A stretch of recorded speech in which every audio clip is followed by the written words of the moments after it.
challenges. 1, Can't get behind it. 2. I'm just trying to warm up my squats real quick. 3. Okay.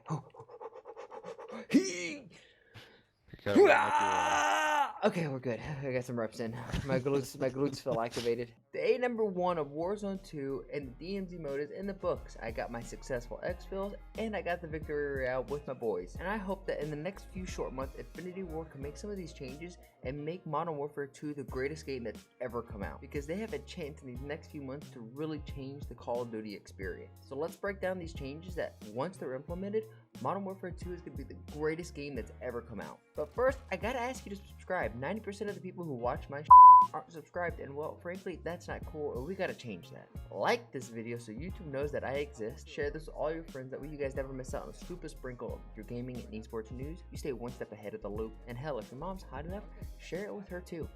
Okay, but back to the changes that need to be implemented ASAP. First, and well, obviously, the server stability sucks and the bug issues need to be fixed. I really think that can go without saying, because I don't think anybody experienced Warzone 2 without any type of headaches, whether it be skipping frames, server stability just going to hell, or just the infamous dev error. But I'm sure on their internal Trello board, where it lists out all the fixes that need to be made, that's at the top of that. Some might say it's at the tippy-top. But starting out with some simple fixes that they can implement ASAP is giving us a team loadout at the buy station. I don't mind the public events where loadouts could drop and you could either go to that loadout as a team and try to get your loadout, or you can camp it and try to get an easy kill. I'm cool with it, whatever, it's fine.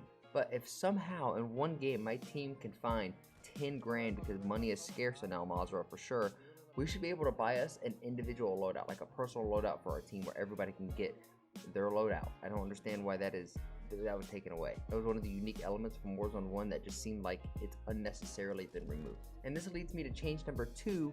Really, it's kind of 1.5 because it still involves the buy station, loadouts, and everything along those lines. And I like that I can just go up and buy my custom AR or SMG that I have built out, the one that I want to use. I'm down with it. But for 5 grand? 5 grand? I know inflation is hitting hard, but this is just ridiculous.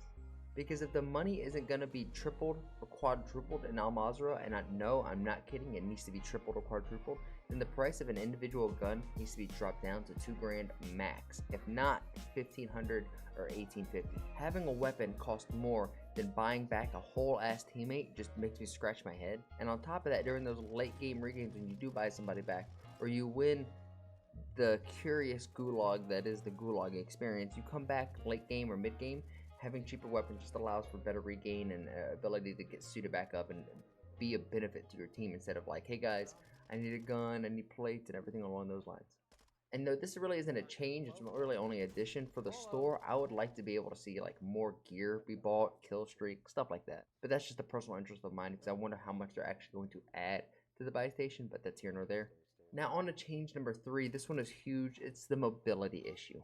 It blows my mind that redeploy balloons were added to Warzone 1 to the end of its life cycle, but agreed by most of the community, if not all the community, was a huge benefit. Where did they go? Why are they not in Warzone 2? It really does feel like Infinity Ward does not like having this game aspect feel to it, and they want this real sim, boots on the ground kind of feel. And they just sit there with kids crossing their arms like, no, I don't want that in our game. Because I think everybody agreed the redeploy balloons were a massive W, and the fact that they're not here is just a missed opportunity, especially with how large Al Mazrah is. We need to be able to zippy ayuya and zippy aye, my oh my, let's get the fuck out of yay. The vehicles, they feel heavy and stiff, but I'm sure like in Warzone 1, they did make the adjustments to the vehicles, lightening them up and making them feel like Mario Karts.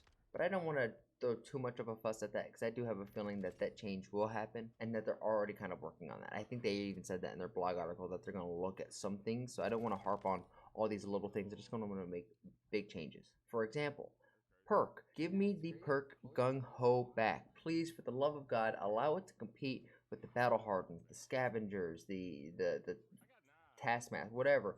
Allow it to fit in that tier 1 category for your perk. And the Gung Ho perk would allow you to shoot while you slide, because I can't tell you how many times I'm hip firing and I'm just looking at a guy and there's no reason why I just can't pull my finger down and just have the max hip fire spread. It doesn't even need to be accurate. I just need to be able to shoot back, because I know I'm going to win that gunfight. And the same thing with dolphin diving. When I run and dive, as soon as I hit the ground, I can shoot my gun. There should be no reason why I'm just having like my finger off the trigger even as I'm flying through the air.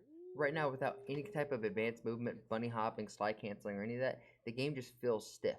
And granted, I don't want slide canceling to come back. I just want the addition of a gung-ho perk so I could shoot while I slide. So if I'm running, I should be able to plate and run. I don't need to like walk and insert the plate carefully into my vest, especially when bullets are flying around me. I don't think it needs to be like a nice clean, like, oh hey, you know, I'm just plating, guys, don't worry about me.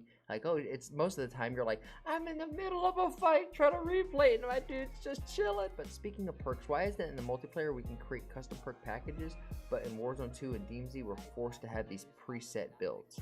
I'm gonna be honest with you, I'm afraid Infinity Ward has the ability to switch that on right now, but I feel like they're holding it back for something like, hey guys, we just want to let you know we hear you. And as we work on the adjustments that are the elephant stomps that are just standard footsteps, we gave you the ability to create custom perk packages, allowing you for a more tailored loadout experience to explore the world of Al Mazrah. Like, bitch, I know what you just did there. You did the little hand thing and then like, oh hey, and then like distracted us with this over here. Hell no, don't do that. Just give it to us and give the fixes. Like, stop being so against what the community wants. Last I checked, you're selling the game to the community. You guys aren't even playing the game. You're just making the game. And I'm sure some of you are playing the game, but the game isn't being made for you. It's being made for the community that is buying the game, so give us the changes that we want. Lastly, to finish this video that has kind of turned into a rant, the TTK needs just to be heavily reevaluated. Because there are times where I can feel the difference between like having a blue plate or having a purple like plate, or at least an indication when I'm shooting somebody. I can feel it, but then there's other times where it just feels like I get looked at and I'm Control-Alt-Deleted. And it doesn't feel consistent. It doesn't really give me a rhyme or reason. And if I do get Control-Alt-Deleted, I go to the gulag, it's no longer a 1v1 experience where to test the skill, it's a 2v2 experience. The teammate that I was trying to play with didn't even have a mic, or wasn't aware that the voice that they were hearing was their teammate, i.e. me. So I don't want to bring up the 2v2 gulag needs to be changed, no. It just needs to be scrapped completely. I want you guys to let me know what you think. Do you agree with my changes?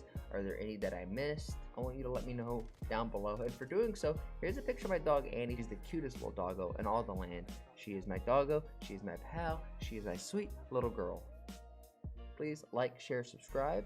I challenge you, make somebody laugh today, and I'll catch you guys on the next one. Oh yeah, and before I forget, if you guys are picking up what I'm putting down, come over to my Twitch and hang out with me. I stream most days around 8 p.m. and I will see the real ones over there. Peace.